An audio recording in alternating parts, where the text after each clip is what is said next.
As always. See ya. Welcome to Hannity. All right, we start with a Fox News alert. We have huge news all over the place tonight. Breaking news as we speak, including Lara Logan's powerful rebuke of the media, a risk that may cost her a future.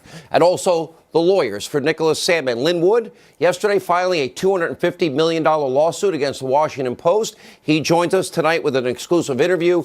But we begin tonight with this breaking news. Empire actor Jussie Smollett has been charged with felony disorderly conduct for allegedly filing a false police report.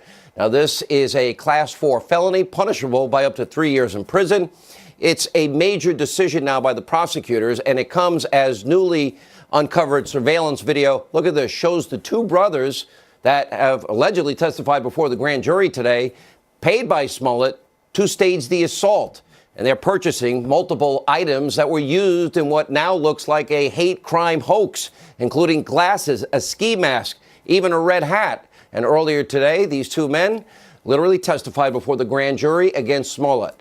Now, with evidence mounting, Smollett is in serious legal jeopardy tonight, and it could get far worse. Federal charges could also be on the way. But tonight, Smollett's attorneys, they are pushing back in a statement. It says, quote, like any other citizen, Mr. Smollett enjoys the presumption of innocence, particularly when there has been an investigation like this one, where information, both true and false, has been repeatedly leaked. Given these circumstances, we intend to conduct a thorough investigation and to mount an aggressive defense, which, by the way, we believe in due process and the presumption of innocence here on this show. But earlier today, the attorney for the two brothers that you just saw on that surveillance tape had this message for the embattled actor. Take a look. Jussie Smollett says they're lying. What do you say to that? I think Jussie Smollett should come clear because the truth will set him free. Wow, powerful statement. We're going to take you live to the ground in Chicago. A full report coming up in just minutes and a lot more coming up. Sadly, what we see with Smollett is absolutely nothing new in terms of the media buying a hoax, hook, line, sinker. They go all the way in. Now, our top story tonight, Hannity watched into this abusively biased, hateful mob media in America. Remember, not so long ago, countless so-called journalists, pundits from all these other outlets threw caution to the wind in order to support Jussie Smollett and his very flawed story. I was warned early on, be careful. We didn't talk about it for a long time, waiting for the facts to come in. Now, despite the glaring red flags, they desperately wanted these wild claims and his narrative to be true. According to the mainstream media, all Trump supporters are racist, sexist, homophobic, xenophobic, Islamophobic. We're all monsters that want dirty air, water, and to kill grandma and kids. But their coverage of Smollett, it's only a tiny tip of the iceberg in what is a media mob coordinated character assassination that takes place so often. They are wrong so often that fake news is abundance in this country. Remember the outrageous, despicable treatment in the media of now Supreme Court Justice Kavanaugh? What about the Duke lacrosse case? What about the UVA rape case? What about Ferguson, Missouri? What about Baltimore? What about the Covington high school kids? Well, now famed attorney, somebody I've known a long time, Lynn Wood, has filed a massive $250 million lawsuit against the Washington Post on behalf of Nicholas Sandmann. A brutally devastating 38-page lawsuit. You can see it on Hannity.com. Lynn will be here in just a few minutes. Now, his newest client, a 16-year-old, 115-pound Covington High School student who was absolutely vilified by this media mob after he was videotaped standing, saying nothing, smiling, and trying not to react to all that was going on around him. As you can see, a 64-year-old Native American activist drumming right in his face and screaming rather loudly in his face, despite showing incredible, amazing, great restraint and staying calm and doing absolutely nothing wrong. Nicholas Sandmann was repeatedly smeared, slandered, his character assassinated over and over again and again on a national stage. They falsely reported that Nicholas Sandmann approached the Native American activist. It was the other way around. They falsely reported that Nicholas Sandmann was a racist and disrespectful and mean-spirited and even physical. All of that's not true. They did all of this based on what was only a short inconclusive 15-second clip, which showed absolutely nothing. But from print media, Hollywood actors and actresses, Democrats, cable news, major networks, nonstop, absolute, complete pile-on. Fake news, character assassination against a 16-year-old kid that it turns out did nothing wrong, except maybe wear a MAGA hat. Watch this. Some students harassing an older Native American man, a Vietnam vet, in the midst of a special ceremony. But Native American advocates say the video speaks for itself. He got caught doing something that was incredibly racist and disrespectful. It sounds like the main one who was standing right in the face of the Native American leader is already regretting some of those actions. There were a lot of people who said that, build the wall, said that was shouted. These actions of our students are inconsistent with the teachings of our church. And they're all jeering and they're dancing. He's got this smug look on his face. And let's not lie. Everyone that sees that smug look wants to punch that kid. That young man there does not look like someone who is appreciative and considerate of this culture and this chant going on. I blame that kid. What a little smirk face.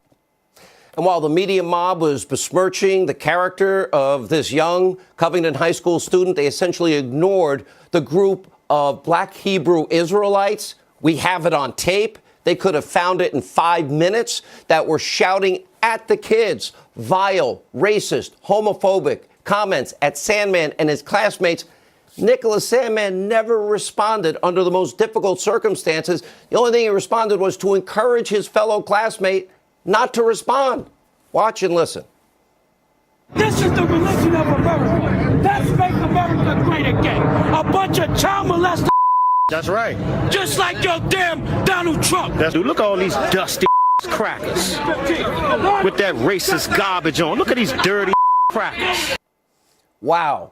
All the media had to do was a little bit of work. Ask a few questions. They had easy access to this tape.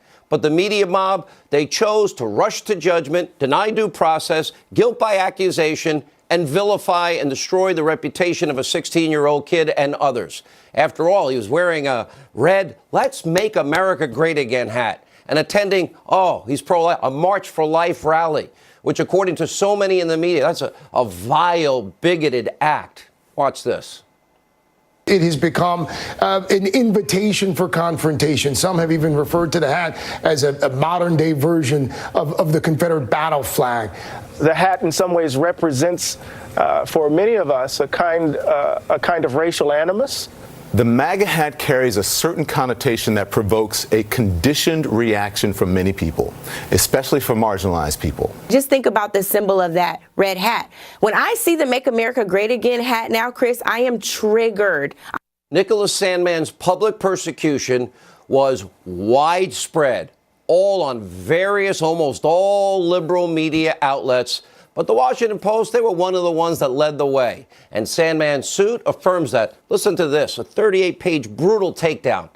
The Post bullied an innocent child with an absolute disregard for the pain and destruction these attacks would cause to his life. And, quote, the Post wanted to lead the charge against this child because he was nothing but a pawn in a political war against their political adversary.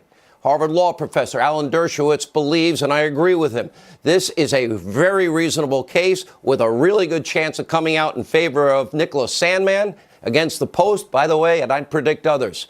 There is a ton of precedence in this. What we see with Sandmann is nothing new.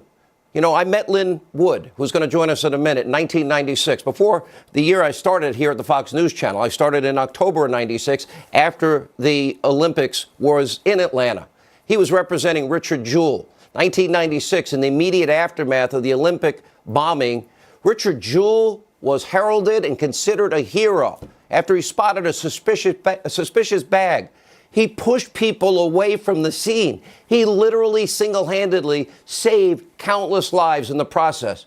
But then the Atlanta Journal-Constitution, they pointed the finger at Richard Jewell, writing that hero guard may have planted the bomb. The media mob all piled on in that case, too.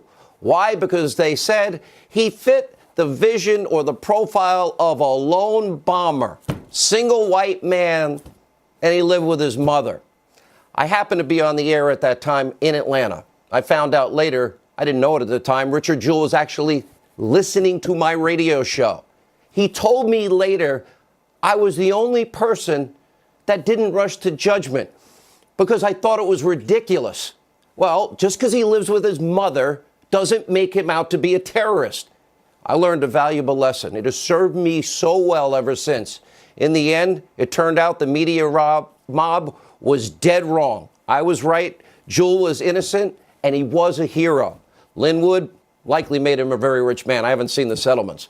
Sadly, to this day, I believe that Richard died. He died at the age of 44 from a heart attack. I guarantee you, they say stress contributes to heart attacks.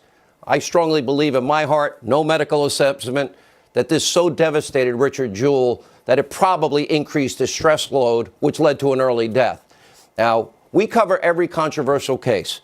That lesson taught me not to rush to judgment in the Duke lacrosse case, the UVA rape case, Ferguson, Baltimore, Trayvon, and George Zimmerman, even the Russia collusion hoax. The media goes in their direction. They're being proven wrong. The Cambridge police acted stupidly. Even vetting Obama, who the media mob loved and refused to do. I did what they would not do. Time after time, this mob gets it wrong again and again.